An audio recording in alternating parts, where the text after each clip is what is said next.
UCLA basketball in a rebuild, and it's time to honor a UCLA legend. Let's talk about it on Locked On UCLA. You are Locked On UCLA, your daily podcast on the UCLA Bruins. Part of the Locked On Podcast Network, your team every day.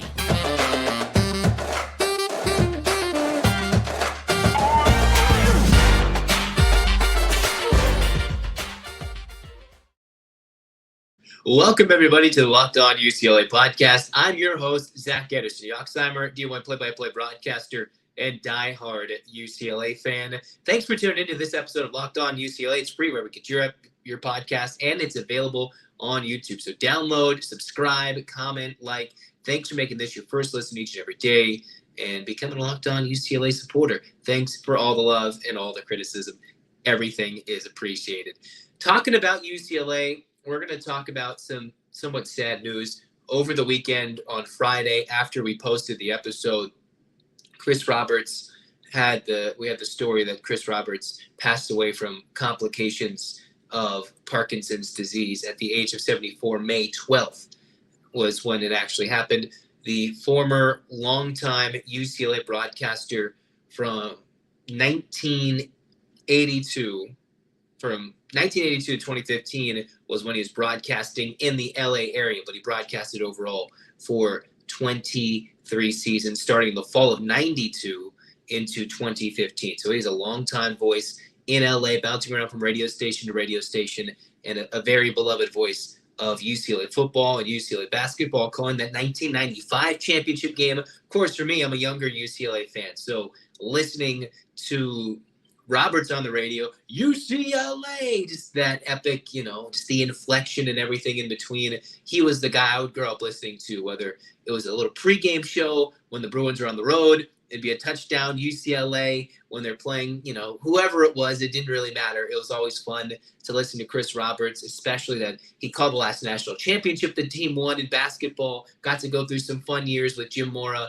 and Brett Hundley before he retired in 2015. So he's a guy that wrote 2 UCLA books. Let's talk about his accolades. He wrote 2 books about UCLA, Stadium Stories, UCLA Bruins, and then the UCLA Football Vault.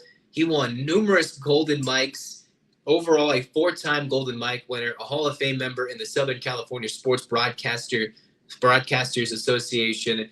He was an 8-time nominee for the Play-by-Play Broadcaster of the Year for the SCSBA, which is the same thing I just said, the SoCal Sports Broadcaster Association. And for me, he was just a voice that I remember growing up listening to, whether it was for me, some iconic game I remember that doesn't even resonate in terms of big picture games. The Josh Shipp shot over the backboard for the win against Cal, right? When they were down late, Kevin Love banked in a 3. Shipp just threw it over the backboard and makes a miracle shot. That's one game I remember him broadcasting. He was a SoCal guy, and, he retired back in 2015, 8 years ago. So somewhat relatively early in his mid-60s, but it's great to see him go through so many memories with UCLA, calling a couple Rose Bowls as well in 94 and in 99, 16 bowl games. I think, as a long-time leader in terms of length of UCLA broadcast, he's tied for the longest tenured broadcaster in UCLA history. I know the Bruins have a good one right now with Josh Lewin, but just growing up on Roberts, that's just it's sad to see that he passed away, but a SoCal guy, coached in high school baseball. What else could he not do? He was in radio stations. He was a program director. It's just a guy who you could just resonate with him in the booth, whether he worked with, Don McClain, Tracy Murray, whether he worked with Matt Stevens, Wade Cook. You just always felt a part of the broadcast. And maybe you disagree with me, but, you have to think of the pantheon we have of Los Angeles broadcasters, right? I talked about this when we relaunched Locked On UCLA in August after the passing of Vince Scully in 2022. It's been quite some time now. We're almost coming up on the year anniversary of that. And just think of all the broadcasters we're blessed to have, right? We've had Bob Miller with the Kings. We've had Chick Hearn. We've had Vince Scully. I mean, even Chris Roberts can get forgotten in there. You've had Dick Enberg, who called UCLA sports for so many years. And so many guys, you could argue about a Joe Davis, the Dodgers right now, will maybe eventually get in that list. And just how blessed we are to have all the broadcasters. And it was great to see, for me, I resonated a lot with Chris Roberts growing up a little bit younger than most of a lot of the UCLA fans. Didn't get to see all these successes of Rose Bowls or national championships, but still were diehard Bruins nonetheless. And Roberts connected me to UCLA more than many moments when I wasn't able to be in the Rose Bowl or be in Pauley Pavilion.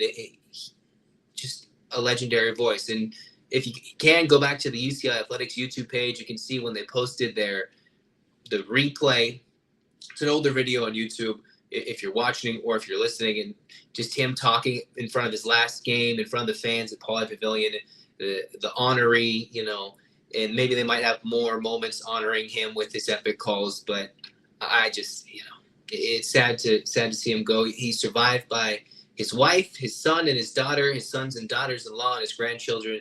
And one of the things on the UCLA page that they posted on the story is that in lieu of flowers, the family request is that to remember to provide love, guidance, and mentorship to those around you and in need. That is what they would like in memory of Chris Roberts. And a fun fact, if you didn't know about Chris Roberts, born in Alhambra, California, he's actually Bob Lapierre.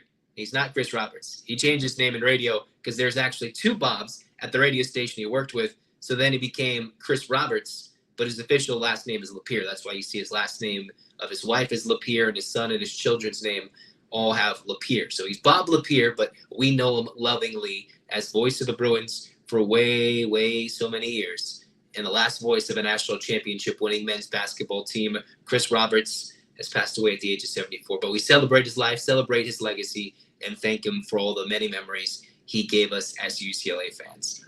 Cruising on, we'll be able to talk about UCLA hoops. Speaking of basketball, are they in a rebuild? Who knows? We'll talk about all that coming up next after I tell you more about Built Bar. If you're looking for a delicious snack and you don't want all the sugar and the calories, then you need the best protein bar, best tasting protein bar ever. You've got to try Built Bar. They're healthy and they taste amazing. Seriously, they're all covered in 100% real dark chocolate. They come in unbelievable flavors like churro, peanut butter brownie, cookies and cream. They're only 4 grams of sugar. Again, 4 grams of sugar, 130 calories. You can go get so many different flavors at a Walmart, at a Sam's Club. Go to Built.com and get a Built Bar. I want somebody in the comments to tell me that they tried a Built Bar. I want to see what you guys enjoy. What's your favorite flavor? There's puffs, there's bars. They're really good. We could have a debate, right? They had the whole March Madness bracket about what was the Built Bar puff or best built flavor. Go check it out on Built.com, and you can thank me later. Moving on into segment 2 of Locked On UCLA. Zach Anderson-Yoxsimer with you guys. Basketball, there's been so much movement over the last week. So let's kind of recap what's going on. You have Mac Etienne, who transferred out. You had Abramo Zonka, both entering the transfer portal on the last possible day at the end of, when the transfer portal window is open for basketball, which leaves the door open, seemingly, not confirmed, but seemingly for Adem Bona and Jalen Clark to withdraw from the NBA draft, although things could change. Maybe Bona gets pried by an NBA team because he'll be ready earlier. Clark seemingly posting more and more things from his social media in recent weeks about how, hey, I want to come back to school. He's leaning towards coming back to school. He hasn't said anything like that just yet. If you remember, at the beginning of March, Jalen Clark had posted things about, hey, I want to highlight tape, get my things ready, looking for the NBA. He won Naismith Defensive Player of the Year. So those are two guys that UCLA might be and should be, I've already talked about this, expecting back to their roster in 23-24, where if they didn't come, they would have lost over 90% of their scoring, a bunch of minutes, and lots of holes to fill defensively and offensively with the Defensive Player of the Year across the country, let alone the Pac-12, and then the Pac-12 Freshman of the Year in Adem Bona. Those are guys we're expecting back. Ade Mara, who is a guy we've talked about since the early middle part of April, right after the national championship game, a week thereafter, where he was getting linked to UCLA, still very much is, in the 7-3 Spanish product, is very much expected to come to UCLA. And then with still a couple open spots potentially on how the Bruins decide to shake things out, international recruiting, they're going more and more than high school recruits. They're looking over to the international guys, considering, look at all those guys they lost with the 4-stars, right? Isaiah Collier, he's not even a 4-star, but Isaiah Collier, he went across town to USC. That was a long time ago, but still, this most recent recruiting cycle at the end, Stojakovic, Adams Jr., all these guys, the Bruins decided not to either pony up. They decided, hey, this is not the right fit, or they're completely shifting. They're turning into a Gonzaga, maybe almost a St. Mary's, more of a mid-major type where they're flipping things to the NIL. And there's certain rules when it comes to NIL payments to international players. A little above my head, privy to my knowledge, but I know it's a little tougher, right? Oscar Tshiebwe for Kentucky, he couldn't get paid NIL money. That's why when they played off the U.S., he could go make as much money as possible. So maybe that's a reason why you don't want to deal with the obnoxious, snobby high school kids, the prep kids, the AAU kids. Is that what UCLA is going after recruiting-wise? I don't know. I can't read Mick Cronin's mind. But the shift towards international recruiting means, is he trying to get guys to bring people in to build them for 2 to 3 years or 1 to 2 years and build the program that way? Is that how he sees it? Is he ahead of the game? He seems like a guy, just Coach Cronin, that wants to be one step ahead of the curve when it comes to predicting the next cycle of UCLA, of next college basketball recruiting, when he's been on record saying we're going to start paying players. And if that's the case, what's the NCAA going to look like when they've kind of made it tougher for international players to come over and get paid in their 1 year of college ball, as opposed to the U.S. stars from high school who can make NIL deals in high school, as we've seen? So does that mean UCLA is in a rebuild? I've already talked about this before, but we'll talk about it again. The Bruins are not going to be as exciting and dominant and national championship worthy as they were in this most recent season. It's just not going to be the case in 23-24, at least initially. They can gel and become a team that's really, really tough to beat. And as we saw, UConn was good early. They got beat up, and then all of a sudden they ran to the national championship. It seems like any year we think the NCAA tournament's wide open, UConn comes out of nowhere, wins a championship. 3 different coaches the last few times they've won the title. Now moving back to the Bruins, a lot of question marks, injuries, guys that got to step up, unknowns that we've talked about between Andrews, Nuba, McClendon. And at the moment, the talk is until you get guys coming back between Bona and Clark, if that's to happen, you only have 3 scholarship players returning. You can read as many articles as you want, whether it be the SI page, Fansided, whether it's Bruin Report Online, LA Times with Ben Bolch, all good content as well. There's only going to be so many guys returning. So there's no way the Bruins will be that good regardless. They could have an 8-1 record. I've talked about this again. If they make the schedule easy, they're probably going to have a good record, but they won't be better off for it. If the schedule, which we haven't had a full release, I haven't seen too much. I know we hear some leaks as to where UCLA may play in a one-off game against a big opponent later on in the season. But if they really ease up on the schedule, they won't be better up for it. They need to stack it early, and it probably won't be pretty. This team has to learn. The best player currently on this team, in my mind, is probably Lazar Stefanovic, in terms of guys who have some experience playing college ball and are actually on the team. We can't say anything about Bona, Mara, or Clark yet in terms of, all right, who do they have now? I know Fibleul is supposed to be really good. I'm feeling high on him. Andrews, I know you guys have hit in the comments. I've kind of come around to it. He's supposed to be someone that can jump up. Big Shot Will, who Cronin always called him Big Shot Will. We'll see if he can years away from that ACL tear, now maybe a bit healthier, maybe more athleticism. Those are all things UCLA has to figure out. And defensively, they should be fine. It's offensively, where are they going to get the points? Who's going to get the ball? And are they going to be scoring 60, or are they going to be one of the most efficient offenses like they were last year, namely from their defensive intensity? Those are all things Cronin and company will have to figure out. And until the Bruins get official words from Bona and Clark and Mara and anybody else, we're going to keep talking about it lightly, but tread and wait until we get an official confirmation. He's coming back. We'll get just as excited. Cruising on into segment 3 of Locked On UCLA, talking UCLA softball. Up and down this weekend because you get the tournament, you get the bracket released, but UCLA fell short in the inaugural Pac-12 tournament out in Tucson. The Bruins, as we expected, found their way into the tournament final, but it's a single elimination format. That's where it was dangerous for UCLA to fall to a team that was second or third, dare I say fourth, in the Pac-12, whether they lost in the semis or the finals, and it ended up playing out that way in the Pac-12 championship game, where UCLA played a good game. They found themselves scrapping and clawing against Arizona, the hosts. They barely beat Stanford 1-0 with a win in the sixth inning, with a run in the sixth inning. Brooke Giannis was excellent on Friday night. We haven't been able to talk about that semifinal win. But since UCLA had a lead twice against Utah and then had to come back to play in the fourth, only in the sixth inning to give up 3 runs and lose that Pac-12 title game. Quickly looking at those numbers for the Bruins in the Pac-12 final against Utah. One, it's kind of scary to see that Megan Faremo goes 3 2/3, gives up 4 runs, and then Brooke Giannis comes in late in the game, pitches half the game, gives it 3 earned runs. I know Utah's good. Utah was able to earn a hosting bid in the regional.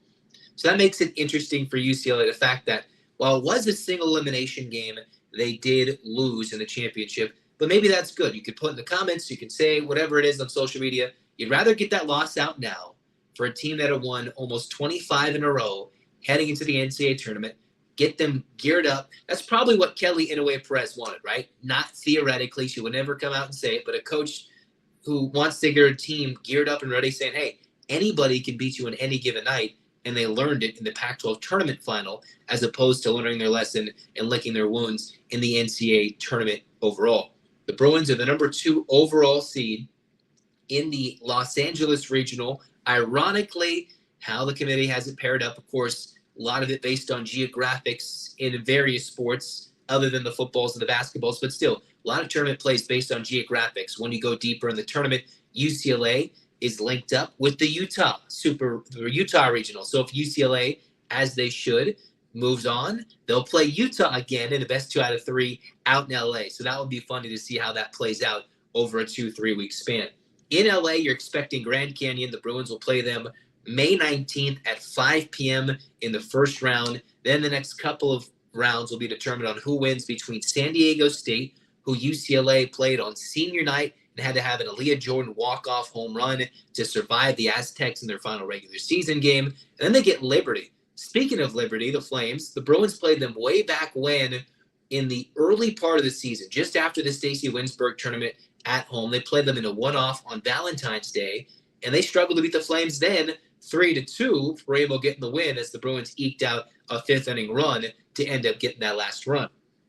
The Bruins are playing 2 teams they played tight. Grand Canyon is no slouch. They are 46-11. Pretty much ran through their conference tournament. Didn't have much struggles there. They have a good pitcher, Megan Golden, Ariel Thompson. Between those two, you got one who's a 1-2 monster. Golden, who leads the team in ERA and in complete games. Thompson has pitched the most for this GCU team. Their best hitter is Hannah Burnett, who is top 30 in the country, I believe, top 40 with batting average, hitting almost .430. So they've got some key players. You can wonder about who they've played, but they've dominated the bad teams. They do have a win over a Pac-12 team. They've competed mostly with an Oregon State and with a Washington in certain games, having beaten the Sun Devils early.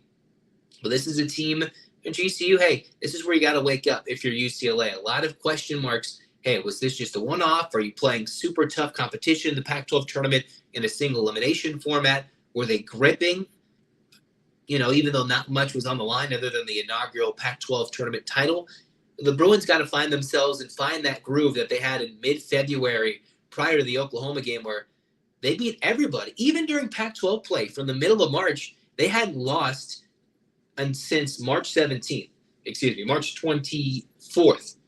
Correct myself there, when they lost the series opener to Oregon, won the series, swept the Stanford Cardinal, smacked UC San Diego, and ran through the rest of the Pac-12, including a 3-game sweep at Utah where they beat them by 8 or more runs twice in that series in Salt Lake City, one in Provo, going into the end of the year. So maybe this is a Utes team that came out ready. Either way, this is the last run for Aaliyah Jordan. You've got Megan Faremo, Brooke Giannis, the transfer. You got all these pieces building, right? Jordan Woolery, who's one of the best players in the country. Grant, all these players who have culminated into this final moment.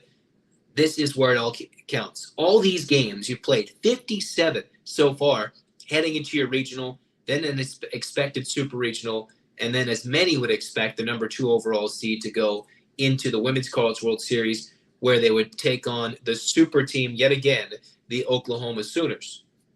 Are they ready? They should be ready. Should they be awake? I think they should. You take a loss in the Pac-12 tournament final, that is a wake-up call if I've ever seen it. So the Bruins are the number 2 overall series, 2 overall seed, 52-5, 21-3 in conference. They are 21-1 at home, and we hope that loss total stays the same for 5 straight games, because the Bruins, all they need to do, 3 wins in a regional, advance to the Supers, win 2, and you're on to Oklahoma City to take on whatever crazy teams are out there and try to get rid of the Boomers sooner. Is this the year? The first time since 2019 when they knocked off the Sooners in a walk-off fashion as the 2 seed when Oklahoma was the 1? I hope so. Am I certain? It'll be very, very tight. And UCLA has played so many close games against some stiff competition, against some mid-majors too. So while I am confident they should get through this opening round, I do think there will be a lot tougher matchups in this opening round than we think. I could be wrong, but there still could be a lot tougher matchups where they win these games by a run and not run rule them like in years previous, or you might see in other regionals. Will that change? We'll find out. In the meantime, UCLA fans, get excited. Tournament time's here. Baseball team, if you're an everyday listener, we're going to jump on there. We're going to talk about them in Tuesday's episode. Anything football, basketball related, we'll talk about it in Tuesday's episode. Become an everyday listener of the Locked On UCLA podcast. In the meantime, Bruins fans, 8-clap time, baby. Talking UCLA sports, Zach Anderson-Yoxsimer signing off. Thanks for tuning in. Hit the subscribe button, download and subscribe anywhere where you listen on the audio platforms, and tune in tomorrow. We'll talk some baseball and, of course, UCLA basketball and football as always. 8-clap time, baby. And 1, 2, 3, 4, 5, 6, 7, 8. UCLA. UCLA. Fight, fight, fights. This has been Locked On UCLA. Go Bruins.